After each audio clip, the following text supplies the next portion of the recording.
इस वक्त जो है हम लोग बिहार के सिवान जिला में हैं। और आप सिवान में कहाँ रहती हैं? मैं सिवान में पुराना बाजार में रहती हूँ जी। और किसके इवेंट्स में आप काम कर रही हैं अभी? मैं असलम रॉय के इवेंट शो में काम कर रही हूँ। कितने दिनों से उनके साथ हैं? यहाँ पे टोटल 4-5 साल हो गया। इनका क्या व्यवहार, विचार, तौर तरीका आपके प्रति क्या कैसा कुछ? देखिए, यहाँ का सबसे पहले बिहार में जब फर्स्ट मैंने कदम रखा तो इन्हीं का पार्टी में रखी थी और अभी भी मैं इन्हीं का पार्टी में मतलब मुलाकात कैसे हो गई? मुलाकात हुआ था एक फ्रेंड का जरिया मेरा। कोलकाता में भी स्टेज शो वगैरह में करती रहती थी, तो वहीं में वहाँ पे एक फ्रेंड के साथ जिसके संग कोलकाता में स्टेज शो करती, उन्होंने बोला जो आसानसोल का 15-16 दिन का काम है, शो है, तुम जाओगी? हम बोले हाँ ठीक है मैं जाऊँगी, थोड़ा ज़्यादा पैसा भी कमाना हो जाएगा, कुछ लड़की लोग का बहुत कुछ शौक रहता है, लाली लिपस्टिक का, बहुत कुछ का, तो हो जाएगा कुछ काम। तो लेकिन वो बंदी आसानसोल का नाम बोल के मुझे बिहार में लेके आती है। उसके बाद कुछ दिन रह के यहाँ पे छोड़ के मुझे कहती है मैं लड़की लाने जा रही हूँ, मैं कुछ दिन के बाद आ जाऊँगी बोल के ऐसे ही मुझे छोड़ के यहाँ पे चल गई थी। उसके बाद आप लगातार रह गए? जी ना, उसके बाद लगातार नहीं रही। मालिक ने मतलब फैमिली के संग में कॉन्ट्रैक्ट भी करवाया था, ठीक है।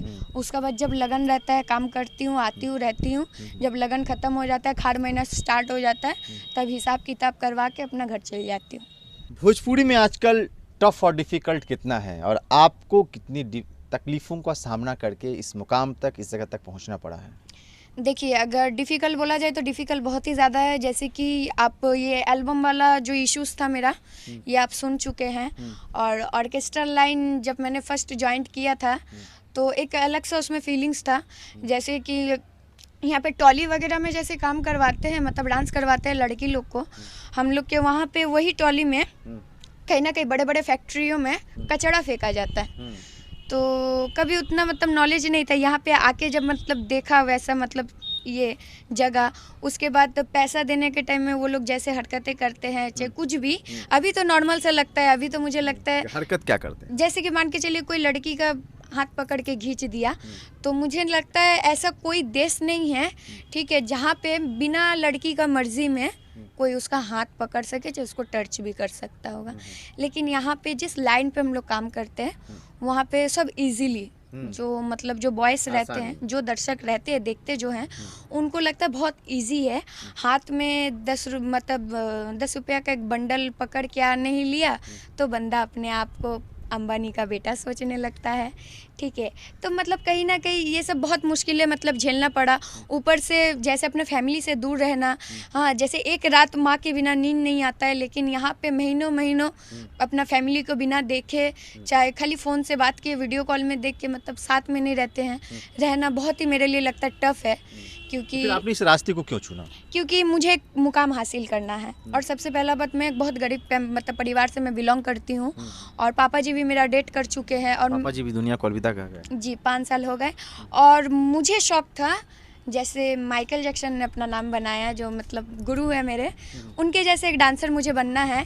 लेकिन मैं उनके जैसा बन नहीं पाई, ठीक है। बनना चाहती थी कुछ और डांसर, लेकिन बन गई हूँ कुछ और डांसर। ले आई क्या? जी, लेकिन मैं जो भी डांसर में बनी हूँ, भले मैं गलत जगह में रह के मैं काम कर रही हूँ, गलत जगह मतलब ये बिहार को मैं नहीं कर रही हूँ, जैसे ऑर्केस्ट्रल लाइन, गलत जगह में रह के भले काम मैं कर रही हूँ, लेकिन हाँ, मेरा काम करने का तरीका गलत नहीं है, जब मेरा मन से वैसा भावनाओं भी गलत नहीं है जो हाँ मुझे गलत कुछ करना है। तो मुझे लगा जो कहीं ना कहीं इसी लाइन से मुझे एक बड़ा मुकाम हासिल हो सकता होगा, जो मेरा सपना था। ऑर्केस्ट्रा से आपकी शुरुआत होती है क्या, कहने का मतलब है? हाँ जी। अच्छा, ऐसा नहीं लगता है कि गुड़िया हलचल इन दिनों काफ़ी बौखला गई है, या फिर उनकी बातों में सच्चाई नहीं है, कुछ झूठ बोल रही है? हाँ, बौखला गए हैं। कहाँ से लगता है आपको? हम आपसे पूछ रहे हैं, बुखला गई हैं क्या? नहीं, आपको कहाँ से? मेरा मुंह में इतना प्यारा सा स्माइल है, आँख में इतना अरमान भरा हुआ आँख है मेरा, आपको कहाँ से मैं बौखलाई हुई लगती हूँ? हमको लग रहा है कि कहने, हम आपसे वही तो हम जानना चाह रहे हैं, कहीं बौखला तो नहीं गई हैं? आपकी एकदम पूरा सुर्खियों में है आप। देखिए, सबसे पहला बात है, सुर्खियों में मैं रह रही हूँ तो मेरा थिंकिंग का वजह से, मेरा नेचर का वजह से, मेरा सोच के वजह से मैं आज सुर्खियों में हूँ। और कहीं ना कहीं जो मुश्किलों का सामना मैंने किया है, तो मैं नहीं चाहती हूँ जो मेरे जैसे जो दिल में अरमान लेके लड़की लोग हैं, और भी तमाम लड़की लोग, तो उनके साथ भी कुछ ऐसे घटना घटे। इसीलिए मतलब इसका सामना मैं कर रही हूँ बोल के, इसीलिए किसी किसी को मैं खराब भी लग रही हूँ, और कोई कोई है जो मुझे चर्चा में, सुर्खियों में भी रख रहे हैं। जी, क्या वायरल होना एक ट्रेंड सा हो गया है? या फिर इसकी सच्चाई कुछ और है जो आप बता रही हैं? देखिए, सबसे पहला बात वायरल होना अभी का जनरेशन में ट्रेंड भी हो चुका है, ठीक है। और मैं अगर वायरल हुई होंगी, मतलब 7 साल उम्र से लेके अभी 20 साल उम्र मेरा होने वाला है, ठीक है। इतना सालों में मतलब जितना मेहनत मैंने किया है उसके बाद जाके ये मुकाम मुझे हासिल हुआ है। तो मुझे कहीं ना कहीं नहीं लगता है जो वायरल हुई हूँ तो किसी ट्रेंडिंग का वजह से मैं वायरल हुई हूँ। ऑब्वियसली मैंने मेहनत किया है इतना दूर तक, क्योंकि जब डांस क्लास में डांस सीखने के लिए जाती ना, तो मेरा पापा जी को डांस पसंद नहीं था। वो साहब बोलते हैं जो तुमको एक ड्राइंग का आर्टिस्ट मुझे बनाना है, उनको ड्राइंग में मन था, तो मुझे मंथली मिलता था ड्राइंग स्कूल में देने के लिए। पापा से झूठ बोलती मैं ड्राइंग स्कूल ज्वाइंट की हूँ बोल के मैंने डांस क्लास ज्वाइंट किया था, और वही मंथली जाके मैं डांस क्लास में देती थी, और पापा को बोलती हाँ मैंने ड्राइंग क्लास से मतलब मंथली दे दिया है। ऐसे करके घर वाला से छुपा छुपा के पैसा चोरी भी करके डांस क्लास का मतलब मंथली भर के बहुत मेहनत से सीख के आज मैं इस मुकाम में हूँ। गुड़िया हलचल महीने का कमा कितना लेती है? महीना का तो मैं इतना कमा लेती हूँ जितना कि मेरा परिवार सुख से, शांति से और खुशी से रह सकता है। जी। कितना कमा लेते हैं बता दीजिए। देखिए, सबसे पहला बात, कोई अपने इनकम नहीं कहता है, तो मैं भी नहीं कहूँगी, लेकिन हाँ इतना ज़रूर कहूँगी, मैं इतना तो पैसा मतलब धन दौलत भगवान मुझे इतना भी दे रहे हैं जिससे मैं अपने परिवार को खुश रख पा रही हूँ और अपने आप को भी। अच्छा, पर्दे के पीछे की कहानी क्या है? अब थोड़ा हम अलग बातचीत करते हैं। और पर्दे के पीछे की जो कहानी है, कई तरह की चर्चाएं चल जाती है, कई तरह की बातें लड़कियों के बारे में कही जाती है, लेकिन मैं आपसे जानना चाहता हूं, क्योंकि आप ऑर्केस्ट्रा में काम करती हैं, रात जागती हैं, नींद को जो है अपनी नींद को खपा के दर्शकों के मनोरंजन के लिए आप स्टेज पे जाती हैं, कई तरह के कामकाज को आप लोग करती हैं, प्रोग्राम करती हैं। पर्दे के पीछे की कहानी क्या है गुड़िया जी? देखिए, पर्दे का पीछे का कहानी अगर पूछिएगा तो पर्दे का पीछे का कहानी बहुत ही ज़्यादा दर्दनाक है और कहीं ना कहीं बहुत ज़्यादा टफ भी है, लेकिन मुझे अभी नहीं लगता है जो पर्दे का पीछे का जो कहानी है वो मतलब दर्शक का सामने रखना मेरे लिए सही होगा, क्योंकि बहुत सारे मैं अपना बात नहीं कहूँगी, क्योंकि मैं बहुत खुश हूँ मेरा लाइफ में अभी, मैं बहुत ही ज़्यादा खुश हूँ।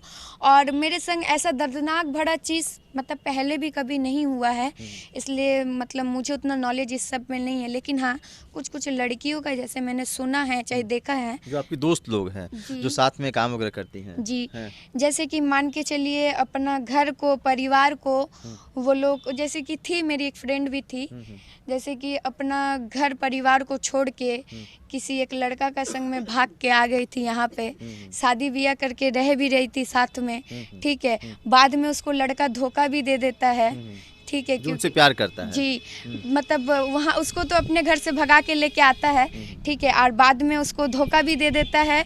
जब लड़की यहाँ पे बाद में आ जाती है, उसका प्यार का जाल में फंस के शादी उदी भी सब कर लेती है। बाद में पता चलता है जो बंदा का 3 बच्चे हैं, घर में बीवी भी है, ठीक है। उसके बाद उसको मतलब मारना धारना, ठीक है, बहुत रकम का मतलब ये करना, समझ सकते हैं, मतलब ऐसा बहुत कुछ रहता है। लड़की स्टेज में जितना हंसती है, ठीक है, लेकिन वो अंदर से, चाहे वो 4 दीवार के अंदर वो ऐसी नॉर्मल वो नहीं रहती है, ठीक है। और जहाँ पे वो रहती है उसका घर का 4 दीवारी को पता रहता है जो मतलब मेरे घर के अंदर क्या पर्दे के पीछे की जो कहानी है, बहुत कुछ दर्द भरा कहानी जी, बहुत कुछ है ऐसे जी, लेकिन मेरे साथ अभी ऐसा कुछ नहीं हुआ है। मजबूत हैं, टाइट हैं, एकदम डट के सामना करते हैं ऑब्वियसली, और मरते दम तक मैं लड़ते रहूंगी जी। बड़ा ऐलान कर रही हैं आप। क्योंकि देखिए, इंसान सोचता है लड़की जात होना मतलब कमज़ोर है, तो कोई भी बहनें अगर मेरे ये वीडियो देख रहे हैं तो मैं एक बात कहना चाहूँगी, लड़की जात कभी कमज़ोर नहीं होता है। एक लड़की चाहेगी तो क्या से क्या कर सकती है, ठीक है। और ये मत कभी भूलना, असुर को जो वध किया था तो वो भी एक लड़की ही थी। तो अगर तुम्हारे साथ भी अगर कुछ ऐसा होता है तो तुम भी माँ दुर्गा चाहे माँ काली का रूप तुम भी ले सकती हो। किसी से कभी डरना नहीं, डट के सामना करना है जी। बहने को आप एक अच्छा संदेश दे रही हैं? बहन को आप अच्छा संदेश दे रही हैं ना बाबा, मेरा सिस्टर मेरे ही तरह एकदम स्ट्रांग है जी। अच्छा, डांस के दौरान गुड़िया को किन किन चीज़ों का आप तक सामना करना पड़ा है, झेलना पड़ा है? क्योंकि मैं लोगों की ज़बान से सुनता हूँ कि लोग पैसे दिए और हाथ खींच लिए, पैसे दिए फिर पीछे हट गए, मोबाइल फेंक दिए। फिर भी एल्बम लाइन से बहुत ज़्यादा बेस्ट है, ठीक है, क्योंकि वो लोग मनोरंजन करने के लिए अब इतने ही तक पकड़ता है, ठीक है, उससे आगे तक नहीं आता है। और मुझे जितना दूर तक जानकारी है, जैसे फॉरेन में हो गया, बेंगलोर में हो गया, चाहे बॉम्बे दिल्ली में हो गया, लोग हम लोग जैसे हाथ पकड़ के हाय करते हैं तो वो लोग गाल में किस लेके हाय करते हैं, तो वैसे ही कुछ सोच के, मतलब कि जैसे कोई पैसा देने आता है तो हाँ प्यार से कोई हाथ पकड़ लिया तो उसको इग्नोर कर दिया जाता है, क्योंकि उतना देखने से लाइफ कभी आगे नहीं बढ़ता है।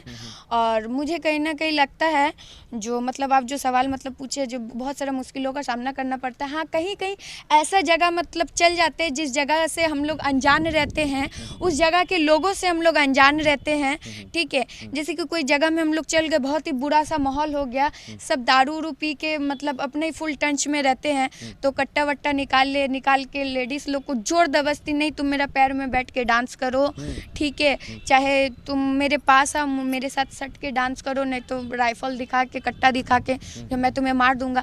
मतलब मेरे साथ भी बहुत बार ऐसे हुआ है, वो भी कहीं दूर दूर एरिया में जाके, ठीक है। अभी ये सब कुछ नहीं होता, लेकिन हाँ यूट्यूब में भी मैंने तमाम लड़की लोग का भी देखा है, जो हाँ लड़की लोग को ऐसे बंदूक सटा के बोलते हैं मुँह से पैसा लो, ठीक है, चाहे आके मेरा यहाँ पे बैठ जाओ। बहुत सारे ऐसे दिक्कत परेशानी रहते हैं, तो मैं चाहती हूँ कहीं ना कहीं ये सब अगर सुधर जाएगा तो हम लोग का कहीं ना कहीं बिहार थोड़ा सा चेंज हो सकता है। तो नई लड़कियों को और भी दिक्कतों का सामना करना पड़ता होगा जी, लेकिन मैं सब नई लड़की को देखिए, ये जो रास मेरा फास्ट करना था, ठीक है, जस्ट जो नई लड़की होती है, जो नॉर्मल लड़कियाँ रहती है, नई लड़कियाँ रहती, उनके वजह से ही मतलब मेरा ये रास फास्ट करना था, ठीक है। देखिए सबसे पहला बात, मैं ये भी सोच सकती थी सेल्फिश होके, जो अगर मैं ये बात किसी को कह, चाहे मीडिया पे मैं ये बात अगर रख दूँ, कहीं ना कहीं थोड़ा बहुत मेरा भी इमेज ख़राब होगा, चाहे मेरा क्रेडिट कोई और भी कमा सकता है, जो कमा भी लिए हैं, ठीक है, तो कहीं ना कहीं ये बात मैं मीडिया पे नहीं भी रखती। लेकिन मैंने अपना इज्जत का कुछ नहीं ख्याल रखा, मैंने ये इतना सोचा, जब वो बंदा मैं इतना पुराना ये लाइन में होकर मेरे संग कर सकता है, तो नई लड़की लोग के संग और भी क्या क्या कर सकता है, इसीलिए ये बात मेरा कैमरा के सामने रखा गया। जी, पैसा कमा रही है, घर परिवार के लिए काम कर रही है और कह रही है कि हम लगातार करेंगे, और किसी की इतनी हिम्मत नहीं है कोई मुझे अपने बस में कर ले, मैं उसे देख लूँगी। इस वीडियो को ज़्यादा से ज़्यादा शेयर कीजिए, लाइक कीजिए, कमेंट कीजिए। बहुत बहुत शुक्रिया, धन्यवाद।